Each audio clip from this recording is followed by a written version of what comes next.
आप देख रहे हैं योर मनी। कीर्तन शाह हमारे साथ मौजूद है। आपकी क्वेरीज को आंसर करने के लिए बात करते हैं कुछ और व्यूअर्स से। पूनम ने एक सवाल भेजा है पंचकुला से। उम्र इनकी 45 साल है, 7,000 की मंथली सिप है, पोर्टफोलियो की वैल्यू है 5 लाख और 13 साल में रिटायरमेंट प्लान कर रही हैं 2 करोड़ के साथ। एग्जिस्टिंग पोर्टफोलियो हमारे पास जो है वो है Baroda BNP Paribas retirement fund 3000, Parag पर एक flexi cap 2000, Edelweiss ELSS tax saver 1000, union ELSS tax saver 500, Shriram ELSS tax saver 500, lumpsum investment 30,000 का निपॉन इंडिया मल्टी कैप पे है। पूनम जी हमारे साथ फोन लाइन पर भी है। पूनम जी, आपके पास ये 3 ELSS फंड है, ये आपने टैक्स सेविंग के लिए लिए हुए हैं, इनका बेनिफिट ले रही हैं आप? No ma'am. तो आपने इन्वेस्टमेंट के लिए टैक्स सेविंग फंड लिए? जी मैम, पहले मतलब ले रही थी इनका बेनिफिट, बट अब नहीं ले रही क्योंकि अब तो उस रिजाइन चेंज हो गई ना। न्यू रिजीम आपने ऑप्ट की हुई है? जी अब वो ऑप्ट की हुई है। बताइए कीर्तन, क्या सजेशन इनके लिए?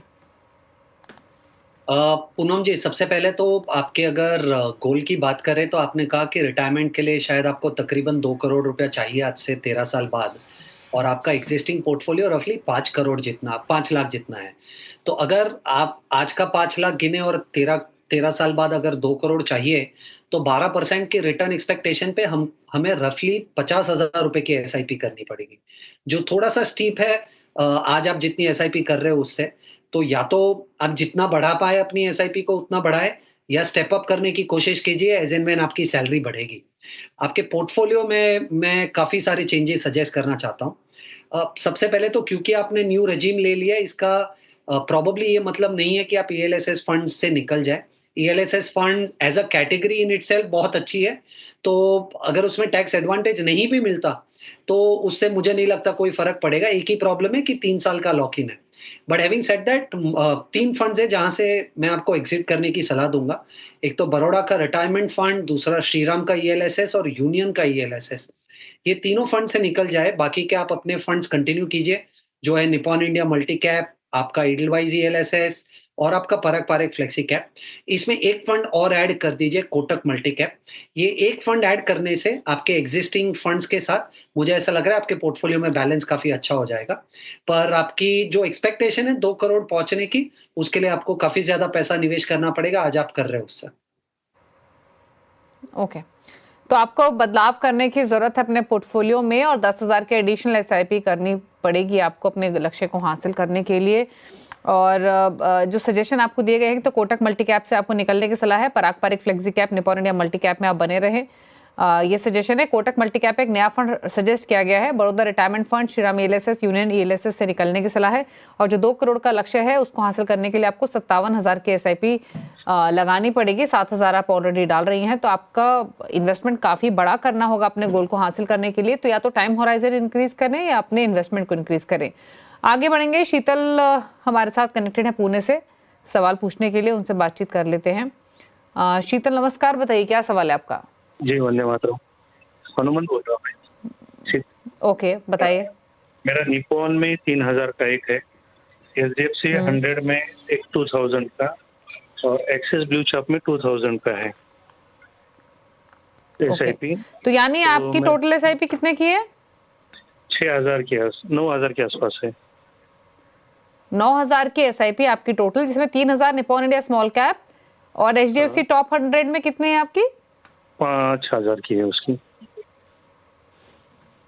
आर यू श्योर 5,000 की? क्योंकि जो डिटेल्स आपने हमें भेजी थी उसमें 1,000 की SIP आपने कही थी। मैडम नहीं, सॉरी, वो 1,000 की है और इसमें एक्सिस ब्लू चिप में 2,000 की है। ओके, तो एक्सिस ब्लू चिप में 2,000, HDFC टॉप 100 में 1,000, निपॉन इंडिया स्मॉल कैप में 3,000। तो ये भी इन टोटल 6,000 की सिप ही हुई आपकी। आपने कहा 9,000 की सिप कर रहे हैं। नहीं, तीसरा जो है वो UTI में है, वो मैंने यहाँ पे मेंशन नहीं किया है। UTI का कौन सा फंड है? UTI मिड कैप का। ठीक है, और 10,000 की आपको एडिशनल सिप करनी है? जी हाँ, और स्टेप अप मेरा हर महीने मतलब हर ईयर 10% का रहेगा। ओके, और अभी पोर्टफोलियो की वैल्यू 4.5 लाख के आसपास है? नहीं, वो टोटल एक SIP की है। टोटल ओवरऑल देखा तो 15 या 16 लाख की तक चली गई है पोर्टफोलियो की वैल्यू। पोर्टफोलियो की वैल्यू 16 लाख है? जी। ओके, तो थोड़ा सा बदला इनका सवाल, जो डिटेल्स प्रीवियसली शेयर की गई थी उसके बेसिस पे। कीर्तन, मैं एक बार रिपीट कर देती हूँ इनका सवाल। पहले तो मैं इनके एग्जिस्टिंग फंड्स बताती हूँ जो कि 9,000 रुपये महीना ये डाल रहे हैं। यूटीआई मिड कैप डाल रहे हैं ये 3,000, निपॉन इंडिया स्मॉल कैप में 3,000, 1,000 एचडीएफसी टॉप 100 में, एक्सिस ब्लू चिप में 2,000। ये हुए इनके 9,000 के फंड्स। पोर्टफोलियो की वैल्यू इनकी इस टाइम, जैसे इन्होंने मेंशन किया, 15-16 लाख के आसपास की है। 2 करोड़ का लक्ष्य है 10 साल में, और हर साल 10% स्टेप अप भी करते हैं। 10,000 के एडिशन सिप भी करनी है इनको। बताइए सजेशंस। आई थिंक 2 करोड़ का लक्ष्य काफ़ी स्टीप लग रहा है यहाँ से, क्योंकि अगर आप 12% की रिटर्न एक्सपेक्टेशन, जिस पे मैं जनरली कैलकुलेशन करता हूँ, अगर 10 साल में 2 करोड़ रुपए इकट्ठा करना है, और आज अगर 16 लाख का भी पोर्टफोलियो, तो रफली 67,000 रुपीज़ की एसआईपी लगेगी। आज अगर आप मान लीजिए आप जो भी एसआईपी कर रहे हो उस पर 10,000 ऐड करेंगे, तो भी आपकी 16-17 हज़ार रुपये की एसआईपी होगी, या 19,000 की एसआईपी होगी, सॉरी। पर आपको इस एसआईपी को 67,000 तक लेकर जाना है, तब जाकर आपका शायद ये 2 करोड़ का लक्ष्य 10 साल में अचीव हो सकता है। तो आप एक अच्छी चीज़ कर रहे हैं कि आप स्टेप अप कर रहे हैं एसआईपी को, पर एसआईपी को थोड़ा-सा और बढ़ाने की ज़रूरत पड़ेगी, क्योंकि ये लक्ष्य थोड़ा-सा स्टीप लग रहा है वर्सेस जितना पैसा आप निवेश कर रहे हैं। आपके पोर्टफोलियो पे 2-3 सजेशंस देना चाहूँगा। यूटीआई का जो मिड कैप फंड है आपका, आप उससे कोटक के मिड कैप फंड से रिप्लेस कर दीजिए, और एक फंड और ऐड कर लीजिए आपके पोर्टफोलियो में, जो है पीपीएफएस फ्लेक्सी कैप।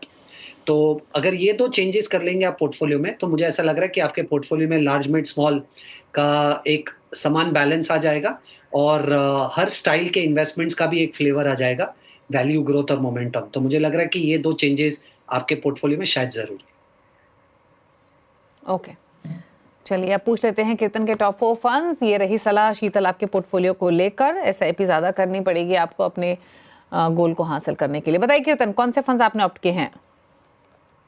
दीपाली जी, मैं बिलीव करता हूँ 4-5 फंड से ज़्यादा फंड्स की ज़रूरत नहीं है पोर्टफोलियो में। तो एक आईसीआईसीआई का वैल्यू डिस्कवरी फंड, जो प्रॉबली लार्ज कैप फोकस्ड है।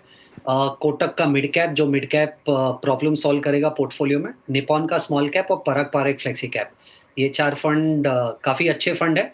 किसी को भी अगर 8 से 10 साल का इन्वेस्टमेंट होराइजन है, तो ये 4 फंड्स कंसिडर कर सकते हैं। तो ICICI value discovery, Kotak mid cap, Nippon small cap, Parag Parekh flexi cap, ये चॉइसेस हैं कीर्तन की तरफ से, अगर आप नया पोर्टफोलियो क्रिएट करना चाहते हैं लॉन्ग टर्म के लिए। लेकिन चलिए, शो को समेटने का वक्त है। थैंक यू कीर्तन आने के लिए शो में, और हमारे व्यूअर्स की हेल्प करने के लिए शो के जरिए। इसी के साथ योर मनी में तो इतना ही। ब्रेक के उस पार भी खबरें जारी हैं। नमस्कार।